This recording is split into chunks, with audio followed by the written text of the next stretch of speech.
बंधुओं नमस्कार।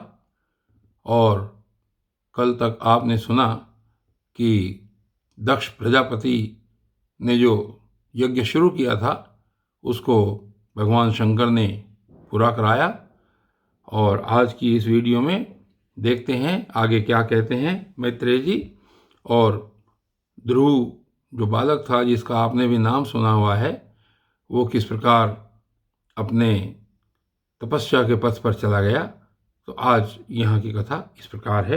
तो श्री मैत्रेय जी कहते हैं कि शत्रुसूदन विदुर जी, सनकादि नारद, ऋभु, हंस, अरुणी और यति ब्रह्मा जी के इन नैष्टिक ब्रह्मचारी पुत्रों ने गृहस्थाश्रम में प्रवेश नहीं किया, अतः उनकी कोई संतान नहीं हुई। अधर्म भी ब्रह्मा जी का ही पुत्र था। उसकी पत्नी का नाम था मृषा, उसके दंभ नामक पुत्र और माया नाम की कन्या हुई। उन दोनों को निरिधि ले गया क्योंकि उसके कोई संतान न थी। दंभ और माया से लोभ और निकृति यानी कि शठता का जन्म हुआ। उनसे क्रोध और हिंसा तथा उनसे कली यानी कि कलह और उसकी बहन दुरुक्ति यानी कि गाली उत्पन्न हुई। साधु शिरोमणि फिर दुरुक्ति से कली ने भय और मृत्यु को उत्पन्न किया तथा उन दोनों के संयोग से यातना और निरय यानी कि नरक का जोड़ा उत्पन्न हुआ। निष्पाप विदुर जी, इस प्रकार मैंने संक्षेप से तुम्हें प्रलय का कारण रूप यह धर्म का वंश सुनाया। यह धर्म का त्याग कराकर पुण्य संपादन में हेतु बनता है। अतएव इसका वर्णन 3 बार सुनकर मनुष्य अपने मन की मलिनता दूर कर देता है। कुरुनंदन, अब मैं श्रीहरि के अंश ब्रह्मा जी के अंश से उत्पन्न हुए पवित्र कीर्ति महाराज स्वयंभु मनु के पुत्रों के वंश का वर्णन करता हूँ। महारानी शतरूपा और उनके पति स्वयंभु मनु से प्रियव्रत और उत्तानपाद ये 2 पुत्र हुए। भगवान वासुदेव की कला से उत्पन्न होने के कारण ये दोनों संसार की रक्षा में तत्पर रहते थे। उत्तानपाद के सुनुति और सुरुचि नाम की 2 पत्नियां थी। उनमें सुरुचि राजा को अधिक प्रिय थी। सुनीति जिसका पुत्र ध्रुव था उन्हें वैसी प्रिय नहीं थी। एक दिन राजा उत्तानपाद सुरुचि के पुत्र उत्तम को गोद में बिठाकर प्यार कर रहे थे। उसी समय ध्रुव ने भी गोद में बैठना चाहा, परंतु राजा ने उसका स्वागत नहीं किया। उस समय घमंड से भरी हुई सुरुचि ने अपनी सौत के पुत्र ध्रुव को महाराज की गोद में आने का यत्न करते देख उसके सामने ही उससे डा भरे शब्दों में कहा कि बच्चे, तू राज सिंहासन पर बैठने का अधिकारी नहीं है। तू भी राजा का ही बेटा है, इससे क्या हुआ? तुझको मैंने तो अपनी कोख में नहीं धारण किया। तू अभी नादान है। तुझे पता नहीं है कि तूने किसी दूसरी स्त्री के गर्भ से जन्म लिया है, तभी तो ऐसे दुर्लभ विषय की इच्छा कर रहा है। यदि तुझे राज सिंहासन की इच्छा है तो तपस्या करके परम पुरुष श्री नारायण की आराधना कर और उनकी कृपा से मेरे गर्भ में आकर जन्म ले।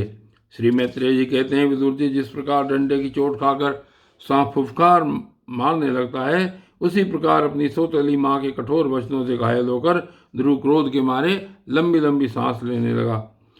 उसके पिता चुपचाप यह सब देखते रहे, मुंह से एक शब्द भी नहीं बोले।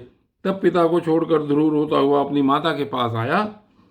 उसके दोनों होंठ फड़क रहे थे और वह सिसक सिसक कर रो रहा था।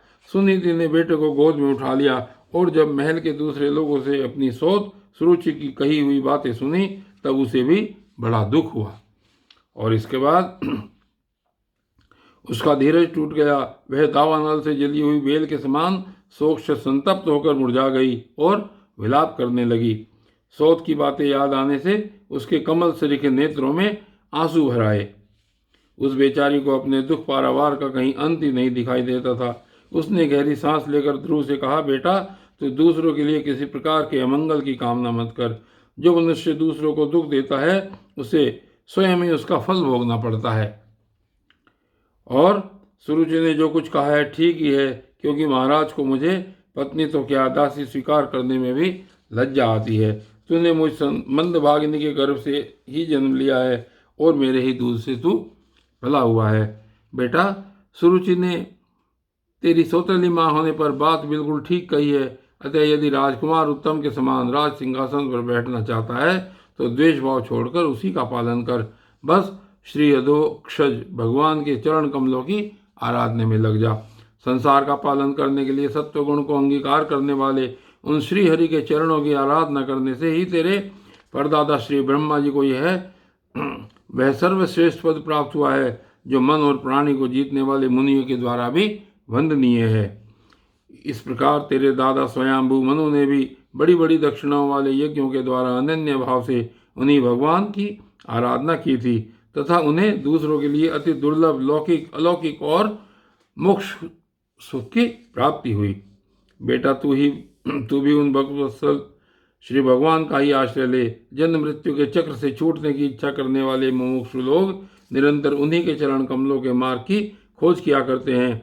तो स्वधर्म पालन से पवित्र हुए अपने चित्त में श्री पुरुषोत्तम भगवान को बैठा ले तथा अन्य सब का चिंतन छोड़कर केवल उन्हीं का भजन कर।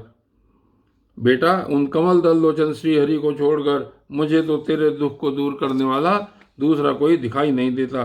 देख, जिन्हें प्रसन्न करने के लिए ब्रह्मा आदि अन्य सब देवता ढूंढते हैं वे श्री लक्ष्मी जी भी दीपक की भांति हाथ में कमल लिए निरंतर उन्हीं श्रीहरि की खोज किया करती हैं।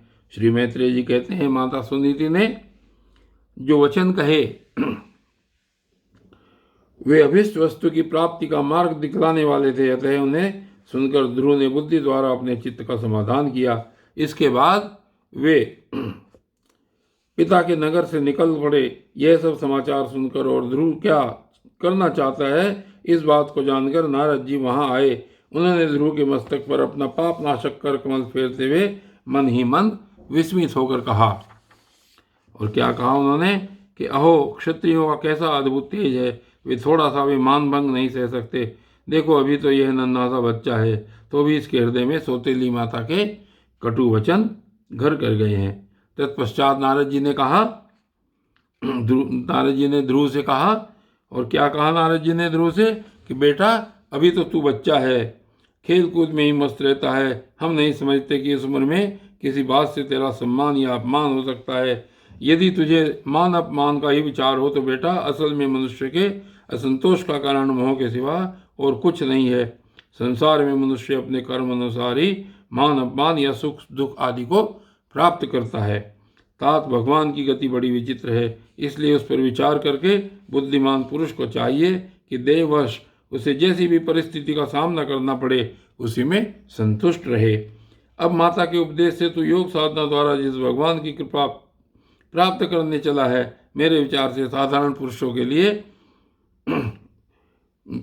उनको प्रसन्न करना बहुत कठिन है।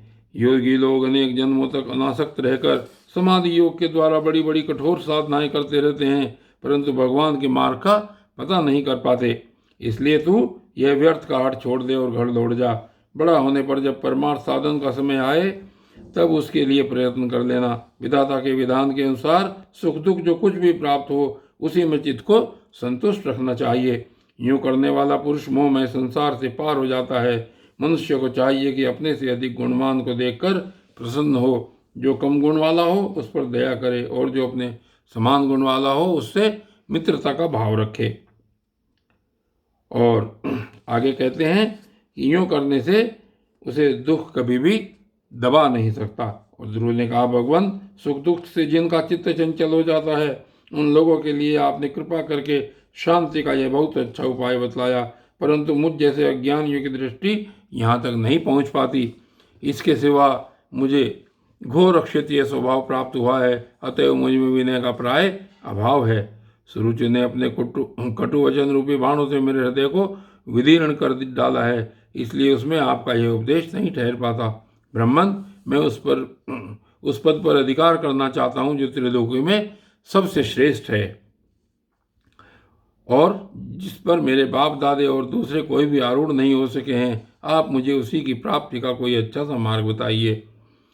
आप भगवान ब्रह्मा जी के पुत्र हैं और संसार के कल्याण के लिए ही वीणा बजाते सूर्य की भांति त्रिलोकी में विचरा करते हैं। श्री मैत्रेय जी कहते हैं, ध्रुव की बात सुनकर भगवान नारद जी बड़े प्रसन्न हुए और उस पर कृपा करके इस प्रकार सदुपदेश देने लगे। श्री नारद जी ने कहा, बेटा, तेरी माता सुनीति ने तुझे जो कुछ बतलाया है वही तेरे लिए परम कल्याण का मार्ग है।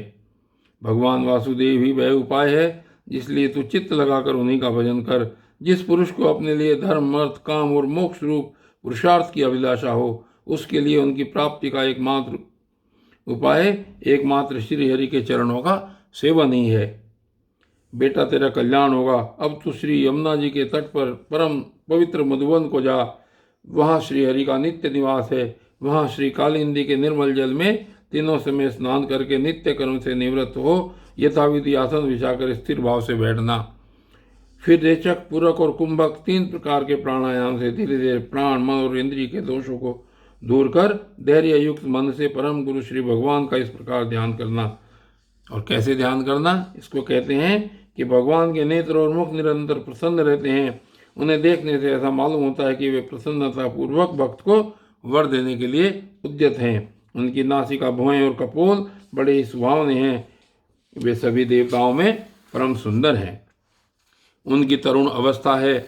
सभी अंग बड़े सुडोल हैं। लाल लाल होंठ और रत्नारे नेत्र हैं। वे प्रणत जनों को आश्रय देने वाले अपार सुखदायक शरणागत वत्सल और दया के समुद्र हैं। उनके वक्षस्थल में श्रीवत्स का चिन्ह है। उनका शरीर सजल जलधर के समान श्याम वर्ण है। वे परम श्याम सुंदर, गले में वनमाला धारण किए हुए हैं और उनकी 4 भुजाओं में शंख, चक्र, गदा एवं पद्म सुशोभित हैं। उनके अंग प्रत्यंग किरीट, कुंडल, केयू और कंकण आदि आभूषणों से विभूषित हैं। गला कौस्तुभ मणि की भी शोभा बढ़ा रहा है तथा शरीर में रेशमी पीताम्बर है। उनके कटी प्रदेश में कांचन की करदनी और चरणों में स्वर्ण में नूपुर यानी कि पैंजनी सुशोभित है। भगवान का स्वरूप बड़ा ही दर्शनीय, शांत तथा मन और नयनों को आनंदित करने वाला है। जो लोग प्रभु का मानस पूजन करते हैं उनके अंतःकरण में हृदय कमल की कर्णिका पर अपने नख मणि मंडित मनोहर पादार बिंदों को स्थापित करके विराजते हैं। इस प्रकार धारण करते करते जब चित्त स्थिर और एकाग्र हो जाए तब उन वरदायक प्रभु का मन ही मन इस प्रकार ध्यान करे कि वे मेरी ओर अनुराग भरी दृष्टि से निहार रहे हैं और मंद मंद मुस्कुरा रहे हैं। भगवान की मंगलमयी मूर्ति का इस प्रकार निरंतर ध्यान करने से मन शीघ्र ही परमानंद में डूबकर तल्लीन हो जाता है और फिर वहां से नहीं लौटता। राजकुमार, इस ध्यान के साथ जिस परम गुह्य मंत्र का जप करना चाहिए वह भी बतलाता हूँ, सुन। इनका 7 रात जप करने से मनुष्य आकाश में विचरने वाले सिद्धों का दर्शन कर सकता है। वह मंत्र है ओम नमो भगवते वासुदेवाय। किस देश और किस काल में कौन वस्तु उपयोगी है इसका विचार करके बुद्धिमान पुरुष को इस मंत्र के द्वारा तरह तरह की सामग्रियों से भगवान की द्रव्यमयी पूजा करनी चाहिए। प्रभु का पूजन विशुद्ध जल, पुष्पमाला, जंगली मूल और फलादि, पूजा में विहित दुर्वादि, अंकुर, वन में ही प्राप्त होने वाले वलकल वस्त्र और उनकी प्रेयसी तुलसी से करना चाहिए। यदि शिला आदि की मूर्ति मिल सके तो उसमें नहीं तो पृथ्वी या जल आदि में ही भगवान की पूजा करे। सर्वदा संयत चित्त, मननशील, शांत और मौन रहे तथा जंगली फल मूलादि का परिमित आहार करे।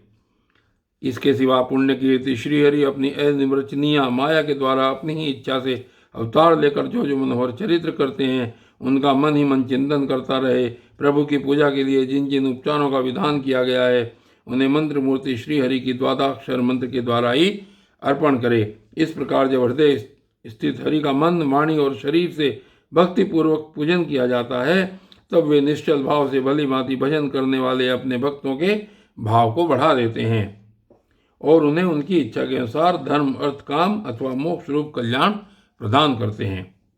यदि उपासक को इंद्रिय संबंधी भोगों से वैराग्य हो गया हो तो वह मोक्ष प्राप्ति के लिए अत्यंत भक्तिपूर्वक अविच्छिन्न भाव से भगवान का भजन करे। श्री नारद जी से इस प्रकार उपदेश पाकर राजकुमार ध्रुव ने परिक्रमा करके उन्हें प्रणाम किया।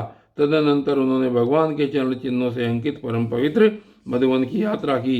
ध्रुव के तपोवन की ओर चले जाने पर नारद जी महाराज उत्तानपाद के महल में पहुंचे। राजा ने उनके यथा योग्य उपचारों से पूजा की। तब उन्होंने आराम से आसन पर बैठकर राजा से पूछा। और क्या पूछते हैं राजा से? नारद जी ने कहा, नारद, तुम्हारा मुख सूखा हुआ है। तुम बड़ी देर से किस सोच विचार में पड़े हो। तुम्हारे धर्म, अर्थ और काम में किसी में कोई कमी तो नहीं आ गई? राजा ने कहा, ब्राह्मण में बड़ा ही स्त्रैण और निर्दयी हूँ। हाय, मैंने अपने 5 वर्ष के नन्हे से बच्चे को उसकी माता के साथ घर से निकाल दिया। मुनिवर में बड़ा ही बुद्धिमान था। उसका कमल सा मुख भूख से कुम्हला गया होगा। वह थक कर कहीं रास्ते में पड़ गया होगा। ब्राह्मण उस असहाय बच्चे को वन में कहीं भेड़िए न खा लें। अहो, मैं कैसा स्त्री का गुलाम हूँ। मेरी कुटिलता तो देखिए। वह बालक प्रेमवश मेरी गोद में चढ़ना चाहता था किंतु मुझ दुष्ट ने उसका तनिक भी आदर नहीं किया। श्री नारद जी कहते हैं कि राजन, तुम अपने बालक की चिंता मत करो, उसके रक्षक भगवान हैं। तुम्हें उसके प्रभाव का पता नहीं है, उसका यश सारे जगत में फैल रहा है। वह बालक बड़ा समर्थ है, जिस काम को बड़े बड़े लोकपाल भी नहीं कर सके, उसे पूरा करके वह शीघ्र ही तुम्हारे पास लौट आएगा। उसके कारण तुम्हारा यश भी बहुत बढ़ेगा। श्री मैत्रेय जी कहते हैं, देवर्षि नारद की बात सुनकर महाराज उत्तानपाद राजपाट की ओर से उदासीन होकर निरंतर पुत्र की चिंता में रहने लगे। इधर ध्रुव जी ने मधुबन में पहुंचकर यमुना जी में स्नान किया और उस रात पवित्रता पूर्वक उपवास करके श्री नारद जी के उपदेशानुसार एकाग्रचित से परम पुरुष श्री नारायण की उपासना आरंभ कर दी। उन्होंने 3 रात्रि के अंतर से शरीर निर्वाह के लिए केवल कैथ और बेर के फल खाकर श्रीहरि की उपासना करते हुए 1 मास व्यतीत किया। दूसरे महीने में उन्होंने 6 दिन के पीछे सूखे घास और पत्ते खाकर भगवान का भजन किया। तीसरा महीना 9 दिन पर केवल जल पीकर समाधि योग के द्वारा श्रीहरि की आराधना करते हुए बिताया। चौथे महीने में उन्हें श्वास को जीतकर 12 दिन के बाद केवल वायु पीकर ध्यान योग द्वारा भगवान की आराधना की। 5वां मास लगने पर राजकुमार ध्रुव श्वास को जीतकर पर ब्रह्म का चिंतन करते हुए एक पैर से खंबे के समान निश्चल भाव से खड़े हो गए। उस समय उन्होंने शब्द आदि विषय और इंद्रियों के नियामक अपने मन को सब ओर से खींच लिया था तथा हृदय अवस्थित हरि के स्वरूप का चिंतन करते हुए चित्त को किसी दूसरी ओर न जाने दिया। जिस समय उन्होंने महद आदि संपूर्ण तत्व के आधार तथा प्रकृति और पुरुष के भी अधीश्वर पर ब्रह्म की धारणा की, उस समय उनके तेज को न सह सकने के कारण तीनों लोग कांप उठे। जब राजकुमार ध्रुव एक पैर से उठ खड़े हुए तब उनके अंगूठे से दबकर आदि पृथ्वी इस प्रकार झुक गई जैसे किसी गजराज के चढ़ जाने पर नाव पद पद पर दाईं बाईं ओर डगमगाने लगती है। ध्रुव जी अपने इंद्रिय द्वार तथा प्राणों को रोककर अनन्य बुद्धि से विश्वात्मा श्री हरि का ध्यान करने लगे। इस प्रकार उनकी समष्टि प्राण से अभिन्नता हो जाने के कारण सभी जीवों का श्वास प्रश्वास रुक गया। इससे समस्त लोक और लोकपालों को बड़ी पीड़ा हुई और वे सब घबरा कर श्रीहरि की शरण में गए। देवताओं ने कहा, भगवान, समस्त स्थावर जंगम जीवों के शरीरों का प्राण एक साथ ही रुक गया है। ऐसा तो हमने पहले कभी अनुभव नहीं किया। आप शरणागतों की रक्षा करने वाले हैं, अपनी शरण में आए हुए हम लोगों को इस दुख से छुड़ाइए। श्री भगवान ने कहा, देवताओं, तुम डरो मत। उत्तानपाद के पुत्र ध्रुव ने अपने चित्त को मुझ विश्वात्मा में लीन कर दिया है। इस समय मेरे साथ उसकी अभेद धारणा सिद्ध हो गई है। इसी से उसके प्राण निरोध से तुम सबका प्राण भी रुक गया है। अब तुम अपने अपने लोकों में जाओ, मैं उस बालक को इस दुष्कर तप से निवृत्त कर दूंगा। और बंधुओं, आज की इस वीडियो में बस इतना ही, और आगे की वीडियो में आगे कल क्या होता है ये बाद में देखेंगे, कल देखेंगे। तब तक के लिए धन्यवाद।